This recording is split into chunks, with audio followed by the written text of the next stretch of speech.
How's it going, Laser Bruce's up, Bobby Sixkilla, and welcome back to Ever 17. It is time for what I guess would be considered the true ending.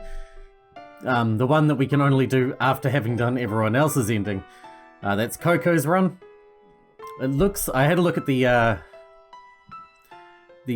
progress, the flowchart, and it does seem that you can do Coco's ending either from Takeshi's side or from Kid's side. It converges to the same point though, so I'm not sure if it makes a difference. But if we're going to choose, I'd rather do it from Kid's perspective, because I think he's a more interesting character, personally. But if there is a big difference, we could do both, but we'll see what happens. For now, let's jump in. It looks like the first half or so of the story will be exactly the same, and then it will deviate wildly toward the end. So, lots of skipping to start, and then probably bugger all skipping at the end. I'll jump in and I'll bring you back as soon as something new happens. Alright, I think this is a bit that only shows up because in this run, because we have done all the other endings. This should be what kicks off this new route. No, it was all alone. There was nobody? Really? Yeah. You sure there was nobody else there? I said there was nobody there. Even in the elevator next to you? No, I don't think there was anyone riding in it. I was shouting for help the whole time and nobody answered me. I wondered why not. The voice that I'd heard a little bit ago was grating on my mind. I just want to make sure one more time. There was really no one riding in the elevator except for you. So there was somebody. No, there wasn't, but... Why... How do you know? My name. Name? What? Oh, that's right, we haven't told you Mayo's real name. That instant, my vision shook crazily. Something spine-chilling was squirming in the core of my body. This feeling spread throughout and my network of nerves to the far corners of my body in an instant. Hey, I asked you why. Do you know me? Sara Matsunaga. Yes, I was sure. Her name was Sara Matsunaga. But how? How did I know her name? I don't know, I really don't know. I cradled my head and shook it several times. What is this? I don't know. If you don't know, then I don't know. I don't know. Hey, answer me. How do you know me? Who are you? I said I don't know. I don't know myself. I don't know. Why do I know your name? My temples started to throb. The power drained from my body. I crumpled on the spot as if I'd been sucked dry of energy. Wait, not another one of your fits? Give me a break, jeez. Yu's voice sounded far away. Fitz? He's... lost his memory. Lost his memory? Yep. No matter how much you ask him, he doesn't remember. If you try to make him remember, then... See, he gets like this. Now stand up, get a hold of yourself. You grabbed both my shoulders and stood me up. Listen good. Look at me. I think you've lost touch with who you are, and it scares you. Because you have no memory, because you have no past. You've lost your past and feel like you've lost yourself. You're afraid. But you know what? There's nothing to be afraid of. You're right here, right now, standing right in front of me. No matter what happens, there is no way you're just going to disappear. Okay? Look me in the eyes, alright? That's better. Now try to smile. What? Just smile. I made a conscious effort to move my cheek muscles. No, more like say, cheese. I put more effort into moving the muscles in my face. That's a pretty forced grin, but I guess it's good enough. How's that? I bet you've forgotten to worry about your past, right? Yeah, sure. Yeah. I answered you. See? The past isn't important. What's important is whether or not you can smile right now. That is proof of your existence. So you have to smile. I know you're better at smiling than that. Enticed by Yu's smile, my own cheeks started to loosen naturally.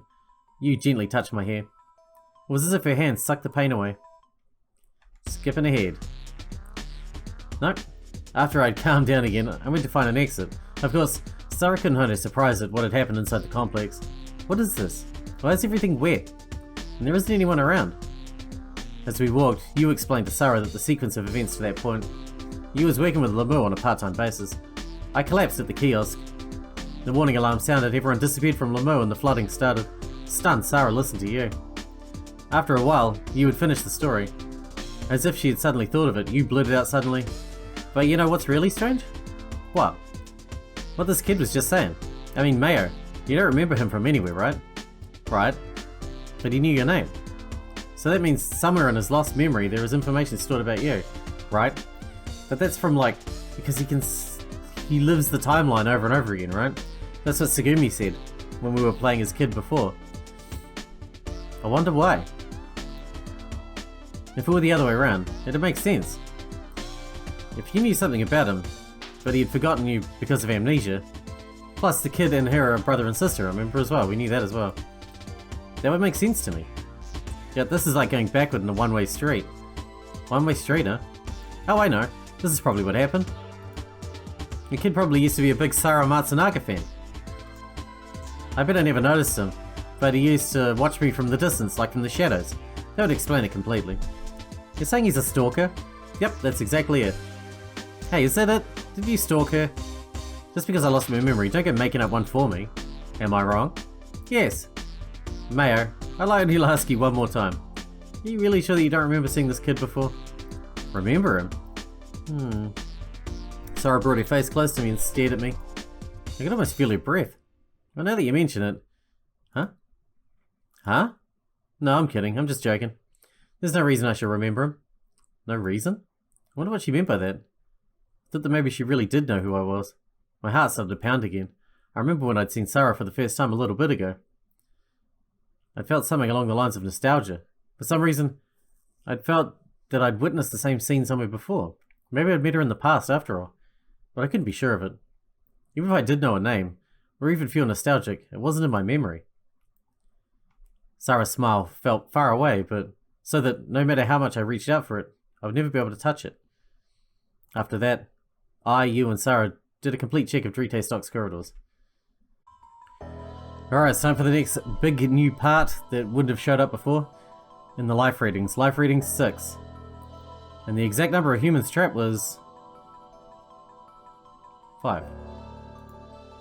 Wait, that's not right, it's definitely weird. I protested. There are only 5 people that didn't escape in time, but the bioscan is showing 6. There has to be someone else in Lamu. Huh? Why do you say there's only 5 people? Because we know Sora's not human, she's an AI. But we shouldn't know that. But we do know that. Sora, Tsugumi, Takeshi, the kid, Naku, and me. That's 6. No, Sarah, that's wrong. The thing is, Sora is... The words jumped out of my mouth. The thing is, Sora's... She's not really here. She's not here? What are you talking about, kid? She's an RSD-generated image. What? RSD? It's a system that uses semiconductor lasers to project an image directly on a person's retina. In other words, the Sora that we're seeing is just an image. Sarah and Takeshi's jaws dropped as they blinked again and again. Being an employee of Lamu, I figured that you had known this from the start. She didn't look surprised, but just gazed off into the distance. As for Sora, yes, it is exactly as the kid states. I am not flesh and blood. I have no form, I am merely an image. My thoughts and personality are all controlled by an AI program. No way. You don't believe me? No, of course not, I mean, sorry, you're here. Actually, your disbelief is really quite a compliment. But Takeshi, it is a fact. Really? Looking scared, Sarah reached her right hand out towards Sora. Her arm met no resistance as it plunged into Sora's body. Wow.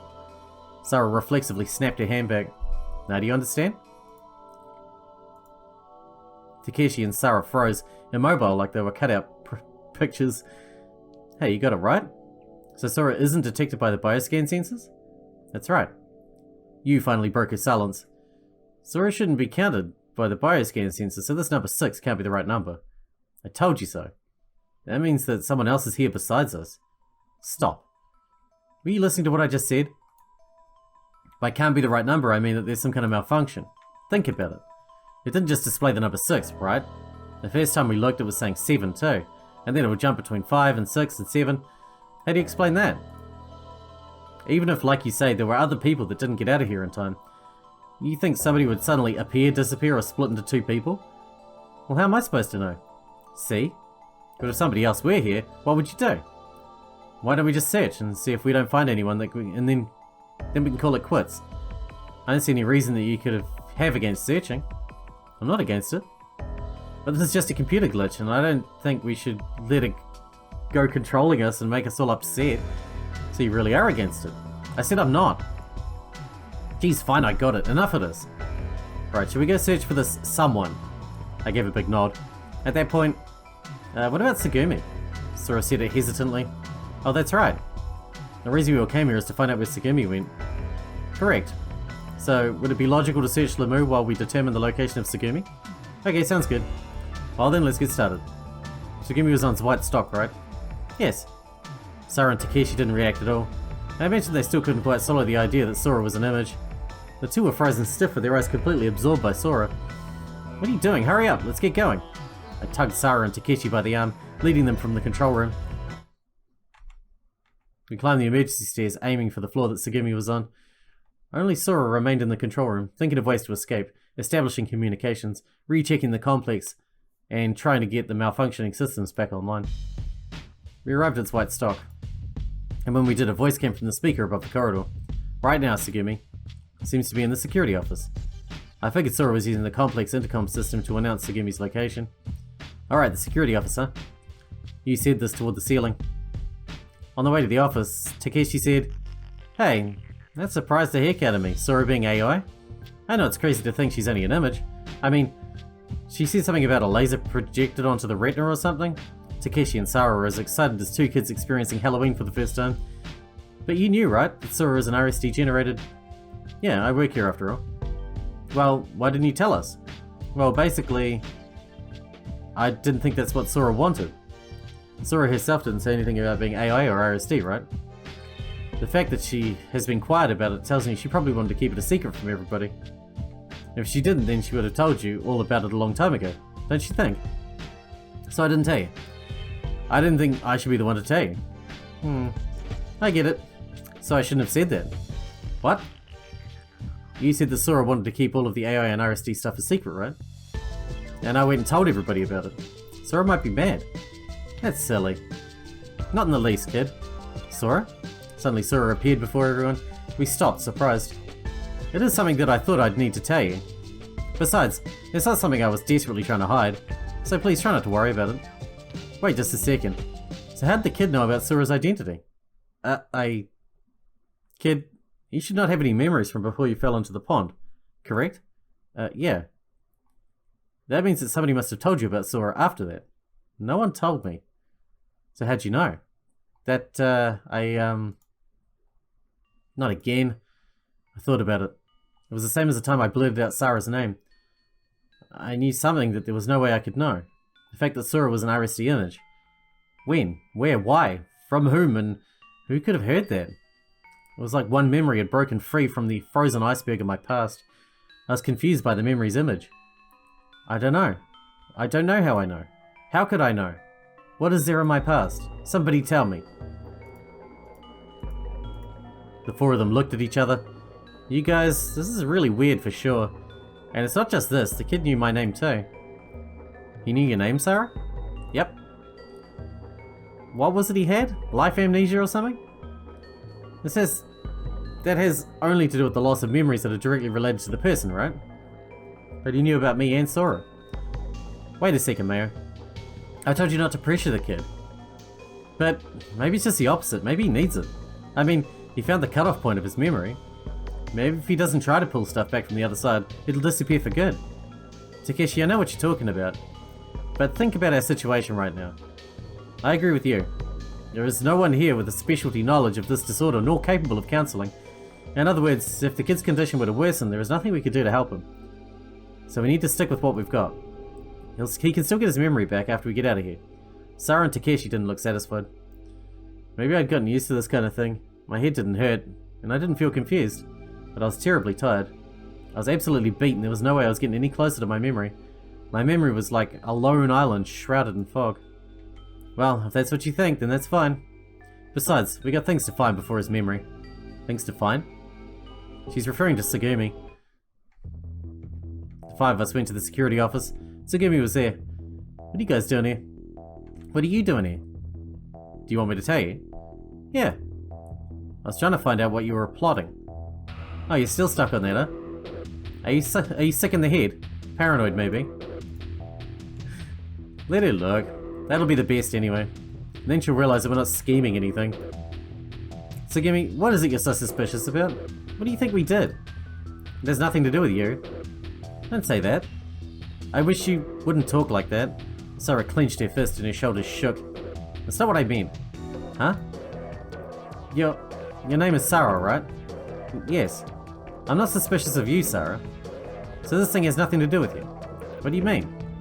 You came here on a field trip or something, right? So you're here by chance. It would also seem that you, Takeshi, the kid, and everyone else failed to escape by chance. What are you saying? There's no way that something like this could occur by chance. What do you mean something like this? Everything that's happened here. So you're saying that the accident and all didn't happen by chance? Of course that's what I mean. You mean like somebody planned it? Not somebody, you all did. What's so funny? I mean, you have to laugh. Hey Takeshi, how old are you? Who, me? I'm 20. I'm 18. Nobody knows the kid's age, but he's definitely younger than me. You think the three of us could cause this kind of massive accident? Well, with just the three of you it might be impossible, but Sora could do it. Sora could? Sora's one of MMIH's programs. The only one who could do whatever they wanted to the Lemur system is you, Sora. She can't do whatever she wants. She's locked out of half the systems. So Gimme, don't be stupid. I've already told you, I'm not saying this has anything to do with you, Sarah. Of course it has to do with me. Everybody that is here right now is working together to get out. We're not just strangers anymore. But you just... Anyway, I want you to quit spouting out these crazy ideas to everyone. You got it all wrong. Sarah stared intensively at Tsugumi. Tsugumi avoided her eyes. There was a period of awkward silence. Everyone scanned each other's faces, trying to gauge what the others were thinking. I'm sorry, Sarah. Tsugumi left the security office with her eyes down. Tsugumi, wait. Tsugumi? You and Sarah dashed out of the room after Tsugumi. That left Sora, Takeshi, and I. The again silence enveloped us. We tried to get rid of the awkwardness by staring at the monitors, picking our nails, and fiddling with the lint on our clothes. Well, I'll go back to the control room. As soon as I learn anything, I'll contact everyone. Sora left Takeshi and I, leaving us with those words. Takeshi looked at me and shrugged. Here we go again. Okay, what do you want to do? What do you mean? Should we go after Tsugumi? I think the same thing would just happen again. Then what? I don't know. For now, we can take a look around. Yeah, we probably still haven't figured out the problem with the life scans number. You mean that mystery somebody? The one who didn't escape? Yeah, let's check around Lemur one more time. You want to split up and look? I can check the bottom floor and you can take his white stock. Sounds good. So Takeshi and I split up to search. We agreed to meet up at 9:30 PM. We were to meet up in the front of the security office. I looked around his white stock. Is there anybody there? If so, answer me. I made the rounds of all the rooms, but I didn't find anyone. And it was about time to meet up with Takeshi. I headed to the front of the security office, but Takeshi was nowhere to be seen. Hey Takeshi! I called out to him, but there was no answer. Glancing at the door of the security office, I saw it was open. I decided to peek inside, but there was no one there. Hey Sora, do you know where Takeshi went? I called out to the empty ceiling. I was betting that Sora might be monitoring me from the control room, but it didn't pan out. The speakers in the ceiling remained painfully silent. I wonder what I should do. I thought as I wandered through the corridors. First, I waited for the rest of the explanation, but Sora didn't say anything more. I guess she was trying to say, figure the rest out yourself. I figured that if it were the Lieblich Pharmaceutical Japanese-German joint venture that had control of Lemur, there would be a reason that a pharmaceutical company would build a theme park in a place like this. That reason, an in-house power generation. What could that have to do with each other? Power generation, thermal seafloor vents. The first word that popped into my head was microorganisms. That was it, microorganisms. There were unique kinds of microorganisms found around thermal seafloor vents that weren't seen anywhere else. That's why Lieblich Pharmaceuticals was researching microorganisms on the seafloor. Himmel, IBF, high pressure oxygen treatment device. All of these words that I'd known flashed onto the screen in my mind. As usual, I had no idea why I knew them. But I had no idea about the reasons or causes behind them, but I was convinced that they were facts. On the ocean floor, below Lemur, Lieblich Pharmaceutical has a research lab, right? I said this straight out to Sora. How do you know about that? I thought so. Lieblich made IBF on the seafloor to research germs and viruses. The theme park was just a kind of cover. The researchers acted like staff members for Lemo, going above the ocean and back down to the seafloor. In that way, nobody would suspect there was a lab there. Or it may have been a way of securing capital. Working in conjunction with a bustling amusement park, you would never be short of research funds. I'm right, aren't I? Kid, exactly who are you? I don't even know myself. All I know is that I do know these things. I know it all, like a prophecy playing like a film in my mind. You couldn't. Are you lying to me? Are you hiding something? I'm not hiding a thing. I'm being completely open about it, about everything I know. Everything. I see. Anyway, please forget about the conversation we just had. I know, I won't tell anybody. That's not what I meant. I mean, forget it. There's no research station on the seafloor. In the past there was, but it has been closed. Please, just pretend that is the truth. Okay, I understand. If it's that important to you, then I will forget it. Do you promise? I swore that I would, then I left the control room. She sat in a dark room on the bed. Was at a loss for words. I didn't know where to start. Is she gonna disappear again? The girl just stared at me intently. It's alright. Don't worry, everything's alright. She didn't answer. Anyway, let's go where everybody else is. Everybody? Yeah, it's not just me. There are lots of other people. Help? Did you come to help? Yeah, that's right. But it's probably impossible. Huh? There's no way out anymore. The girl's eyes were sad and moist. I decided to take the girl out. Let's go. That's what I said. Where? Anywhere. Let's just get out of here. Why? Coco, because if we stay here, then we'll probably... I sucked in my breath. Somehow I knew her name as well. Coco Yagami. And then I had a premonition that something was about to happen. I thought that when I took my eyes off her, Coco would vanish, like a ghost. So I would take her out of here. Don't go, please. What? Please don't go. Don't leave me alone. I couldn't understand what she meant. I couldn't understand, but my mouth had an answer. I won't go. I'll stay with you, Coco. Please don't go. Just now the two of our minds had overlapped. It felt as if if I took my eyes off her, she would disappear, and Coco felt the same way. Coco's eyes watered as if she was sad. And then suddenly a shocked look appeared on her face as her eyes focused behind me. I followed Coco's eyes. On the other side of the door was Takeshi peeking in. Who are you talking to? I hurriedly looked back, but Coco was no longer there. We looked away. Coco! Coco! My voice echoed and died in that small, steel-plated room. Coco? No one was there to answer my shouts. There was no sign of anyone, and it felt as if it might have been that way from the start. There were no wrinkles here, and the wrinkles where Coco had been sitting. No warmth either. There was just a faint smell, like the frozen smell that follows the north wind across the snowfields. Coco? Did you just say Coco? I looked back at Takeshi. Something was different about Takeshi. His lip was trembling. Takeshi, do you know Coco? You do know her. No, I don't. Liar. The way you said that, I know you know her. Really, I don't. Why are you lying? The girl was here just now, but when you showed your face, she vanished.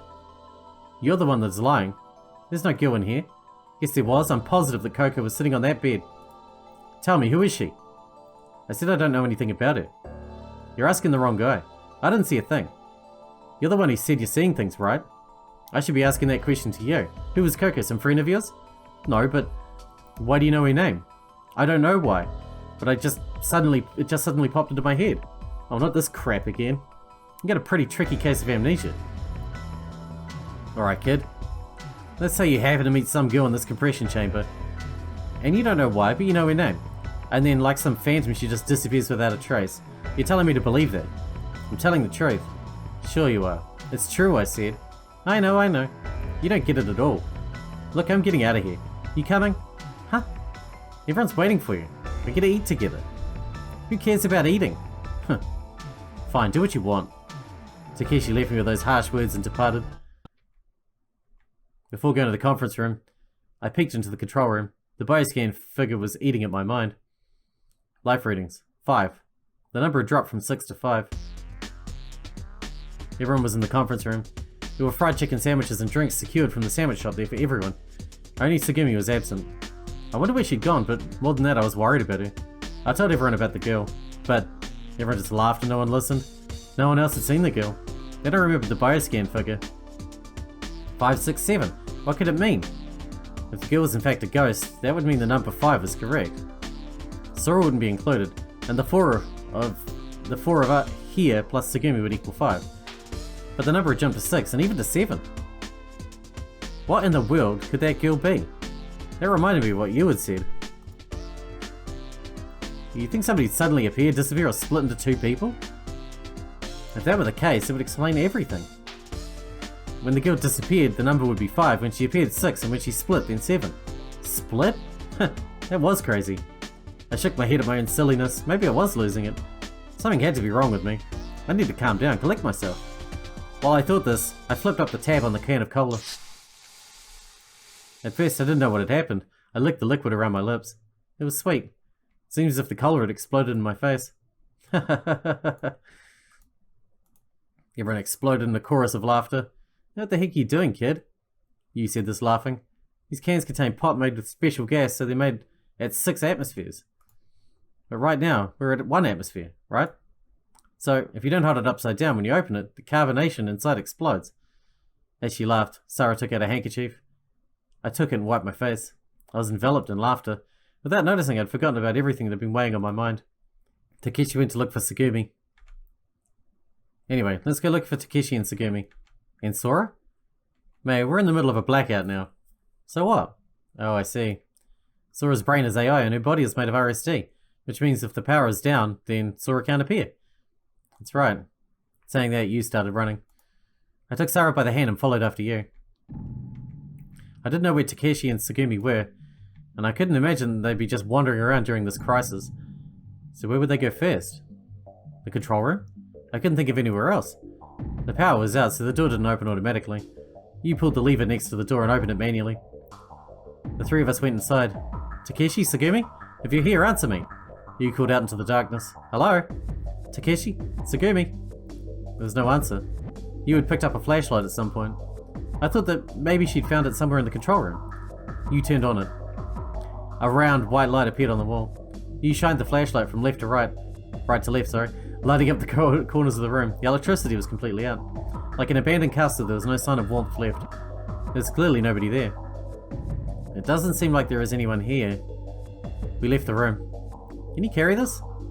You handed me the flashlight and shut the control room door. Just then, we heard the sound of someone running toward us through the water.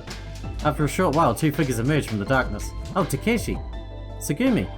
Takeshi and Tsugumi approached, walking through water. Hey, you alright? Everybody is okay? It's only a blackout. You worry too much. But Sora's missing. It's a blackout, so Sora's... Yeah, I know that, but let's see. If this blackout goes on, don't you think that Sora might never appear again? That's something you don't have to worry about. I got an idea. An idea? I think we should try the generator room. The generator room? I figure that the cause of this blackout is trouble in the generator room. That reminded me of something Sora had said the day before. Lemur didn't receive any power from the outside, but had an in-house generating system. It draws hot water from the thermal seafloor vent and operates the generator using this heat. Tsugumi, you'll come along, won't you? Sorry, I'm not up for it. What? I'm not going. If you want to go, be my guest. After saying that, Tsugumi left. Didn't look like it would be any use calling after her. Jeez, I have no clue what's going on in that girl's head. Oh well, the 4 of us will have to go. Nakyu, where's the generator room? The generator room is here on Drite stock. Okay, let's hop to it, everyone. Takeshi started walking toward the corridor. Hey, Takeshi, where do you think you're going? Where? To the generator room, of course. It was your idea to start with, right? And how were you thinking of going there? Huh? By walking through the corridors, dummy.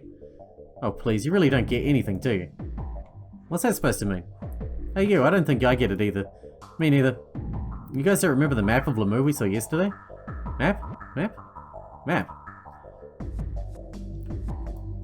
Oh, you mean the 3-story map that was split into 2 areas? Oh, that's right. You remember it too, Takeshi?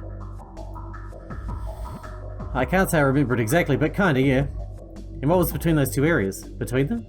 How am I supposed to know? I don't think it was anything. Bingo. Meaning what?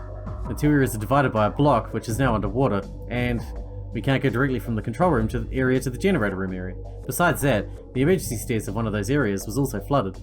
So what? I got it. To get to the generator room's area, we have to access the second floor. And the only way we can do that is by using the neutral buoyancy elevator. Correct. So we have to go to the entrance to the neutral buoyancy elevator. That's right. Now that you've got it, let's get going. Okie dokie. Sarah took a bizarre kung fu pose and started spinning like a top, but I had no clue what she was trying to do. Hey kid, so what are you gonna do? Oh, me? Alright, so this next one is another major choice that only happens because of the run we're on, but we're going to end this one here because I think we're at about the right time period. It's very hard to tell with the skipping, but I'm hoping we're at about the right time. We'll jump back in, and when we come back, we will go together. Why don't we go together? Till then, I hope you guys enjoyed it. Thanks for watching. Thanks for hanging out with me, and I'll see you in the next one.